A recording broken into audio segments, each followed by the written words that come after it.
perekonomian itu kayak aduh, pokoknya susah banget kan nyari Mm-mm. uang yang halal itu kan susah. Iya.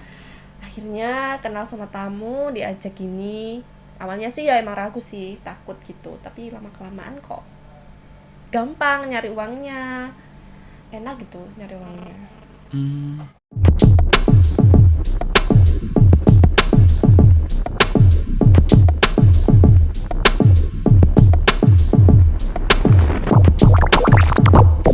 Halo guys, berjumpa lagi bersama saya di vlog dan cerita Jangan Gemuk.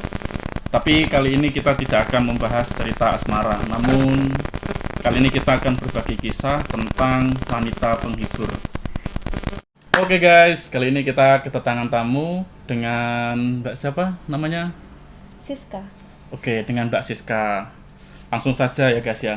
Kita mau tanya-tanya tentang seputar dunia malam. Oke, Mbak Siska ini dengar-dengar sebagai pemandu lagu ya. Iya. Oke. Dan kalau nggak salah ini terjun di dunia seperti ini sudah berapa lama? Oh, kurang lebihnya sih 2 tahunan ya. Mm-mm. Oh, 2 tahunan sih. 2 tahunan ya. Mm-mm. Oh iya, sebelumnya kerja apa kok bisa masuk ke dunia beginilah? Awalnya sih aku pernah kerja di salah satu salon. Ya. Itu aku jadi terapis sih. Hmm. Iya. Dan terus siapa yang pertama kali mengajak atau tahu tentang dunia begini gitu kan? Ya kalau di dunia salon kan pasti tamunya juga dari kalangan yang kayak gini. Oh iya iya iya. Jadi kan waktu itu kan 2 tahun yang lalu kalau nggak salah itu pas musim-musim corona itu ya. Iya bener kak. Heeh. Itu jadi kayak perekonomian itu kayak aduh, pokoknya susah banget kan nyari Mm-mm. uang yang halal itu kan susah. Iya. Akhirnya kenal sama tamu, diajak gini. Awalnya sih ya emang ragu sih, takut gitu, tapi lama kelamaan kok gampang nyari uangnya, enak gitu nyari uangnya. Hmm. Dan itu selama menemani om-om atau tamu lah nanya ngomong itu kira-kira ada nggak tamu yang nakal atau yang gimana gitu menurut Kak Siska? Banyak sih yang kayak tamu yang resek-resek gitu, banyak banget. Apalagi kan kalau kita baru awal ya, baru Iya. awal terjun, terus seandainya kita nggak pernah minum gitu Iya. kan, terus minum kan otomatis kita bakalan mabuk banget kan. Mm-mm. Itu ya juga ada sih yang nakal-nakal gitu, yang seenaknya pegang-pegang gitu, tapi ya maunya nggak bayar gitu loh. Oh mintanya gratisan gitu. Kan Oke oke. mentang-mentang kita masih baru kan ya, kita Iya. belum tahu apa seluk beluknya gitu loh.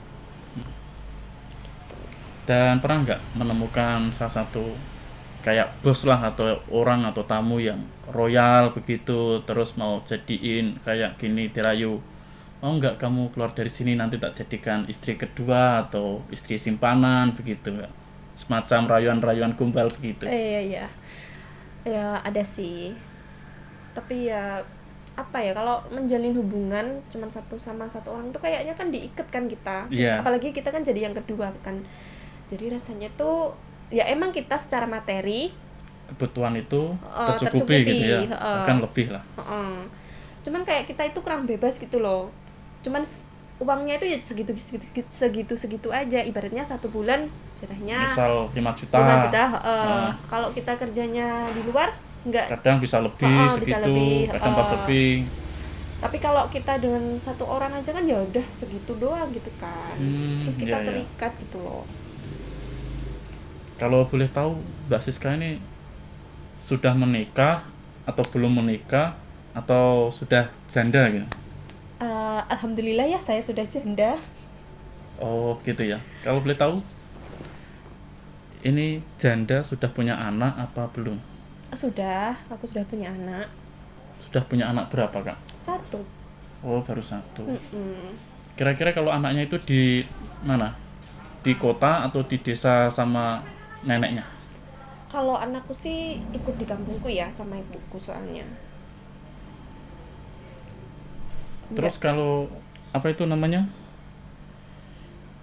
Jadi pemandu lagu itu tetap di salah satu kafe itu atau pindah-pindah atau sistemnya kayak apa itu namanya?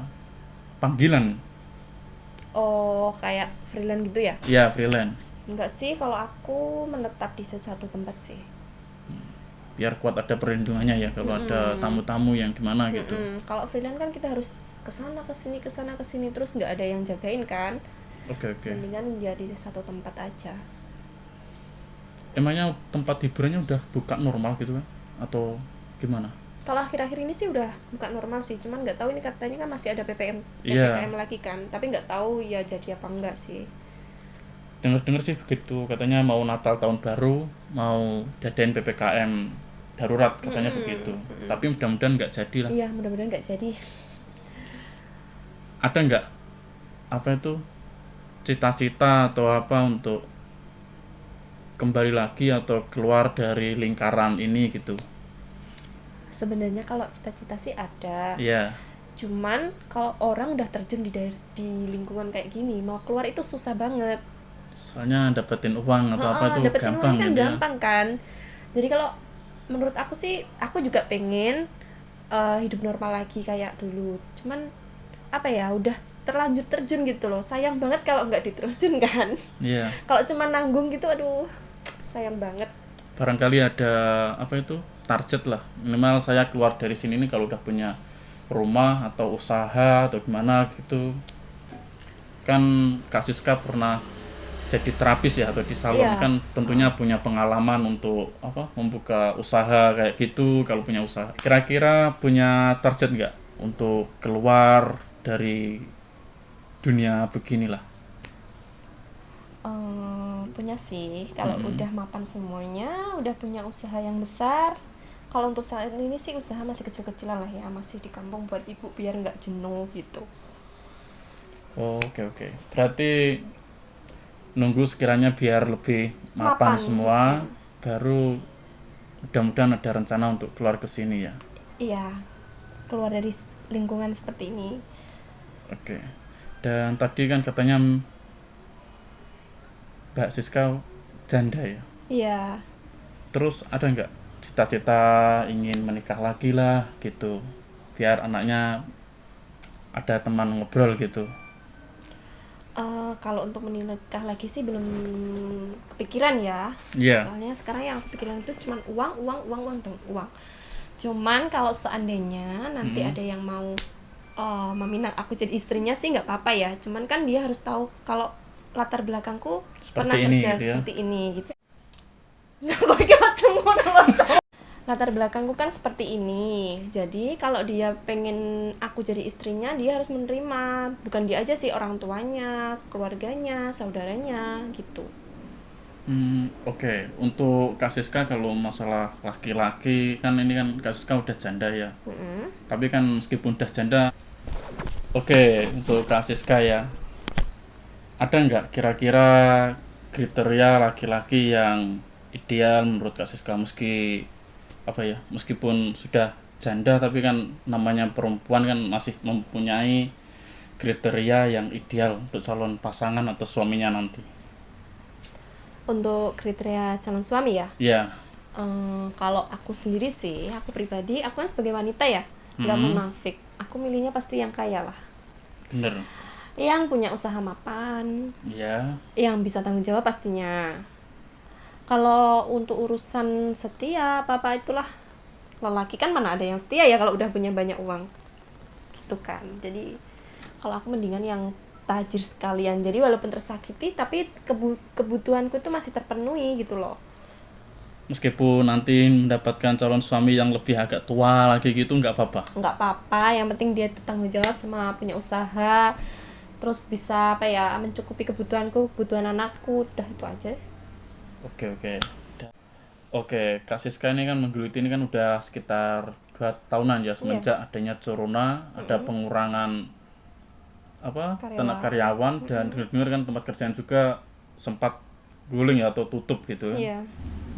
Oh ya, Kak Siska ini kan menggeluti dunia ini kan kurang lebih selama 2 tahun ya semenjak adanya corona. Kan dengar-dengar selain pengurangan juga tempat kerjanya atau usahanya itu kan dikabarkan tutup juga ya. Iya. Dan terjun di sini kalau boleh tahu nih dari pihak keluarga ini sudah tahu atau belum? Oh, kalau pihak keluarga sih nggak ada yang tahu ya. Taunya aku kerja sebagai terapis sih. Hmm, Soalnya kalaupun seandainya tahu ya mungkin nggak boleh lah Mas ya. iya, nggak bakal boleh juga sama orang tua ya. Heeh. Apalagi di dunia bisa dikatakan dunia hitam lah atau apalah. Heeh, heeh. Tapi ada nggak dari apa itu teman atau tetangga gitu yang cerita tentang ke Kak Siska? Soalnya kan dunia begini kan berangkatnya sore atau malam, nanti pulang-pulang tengah malam, larut malam atau pagi begitu. Ya ada sih ya komentar-komentar orang kayak gitulah.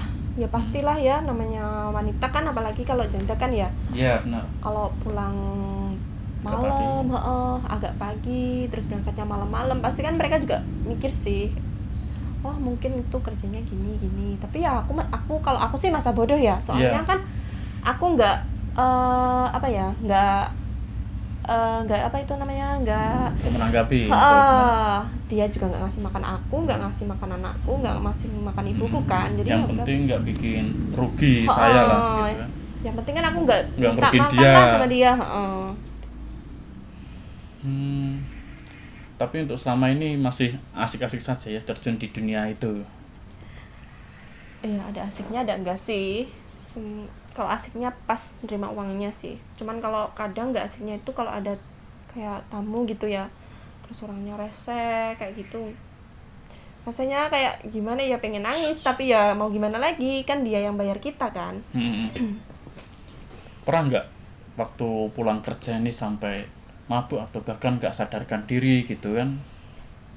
Ya pernah sih. Sering kalau itu. Sering ya kayak Iya, gitu ya. sering. Pas awal-awal sih, kalau awal-awal masuk terjun gitu kan kayak kaget kan Masih ya. kaget gitu ya. Belum terbiasa soalnya. Gitu. Jadi ya masih sering tepar-tepar gitu. Cuman aku kalau pas lagi mabuk gitu nggak berani pulang ke rumah. Pasti aku nginep di rumah temanku gitu. Supaya biar aman semuanya ya. Gitu. Berarti yang tahu Kak Siska kerja di sini berarti cuma teman-teman yang dianggap teman yang ngerti ya, nggak ember bisa dibilang begitu kan? Iya, teman-teman yang ngerti lah. Maksudnya dia itu paham kalau kita itu kebutuhannya beda-beda gitu loh. Ada nggak kata-kata atau kalimat yang mau disampaikan untuk teman-teman di luar sana gitu? Buat teman-teman, Ya, kalau yang apa ya, yang udah terlanjur terjun, nggak apa-apa, kalian nggak usah berkecil hati, lakuin aja yang terbaik. Yang penting keluarga itu tercukupi, kebutuhan kamu tercukupi, nggak minta sama orang tuamu sakit, kamu nggak harus minta pinjaman sana sini. Udah itu aja sih kalau buat teman-teman yang udah terlanjur terjun. Cuman kalau yang belum terjun, kalau bisa jangan, karena ini emang sih enak, duitnya enak, dicari uangnya enak. Cuman kalau kayak kita pasti merasa juga ada tekanan sih, juga sedih juga gitu. Jadi kalau bisa jangan ya. oke Kak Siska, tentang kita tanya-tanya seputar dunia ini cukup sampai di sini dulu dan terima kasih sudah hadir di sini. Ya. Barangkali ada kesempatan waktu kita bisa ngobrol dan sharing-sharing tentang pengalaman di dunia begini lagi ya. Oke, ya. Oke, Kak Siska, terima kasih telah berbagi kisah dan sudah meluangkan waktunya di podcast kali ini. Kalau Kak Siska ada waktu, kita sambung lagi perbincangan kali ini. Dan untuk teman-teman, terima kasih sudah menonton sampai selesai. Jangan lupa untuk like, comment, share, dan subscribe. Jangan bengok. Bye-bye. Dah.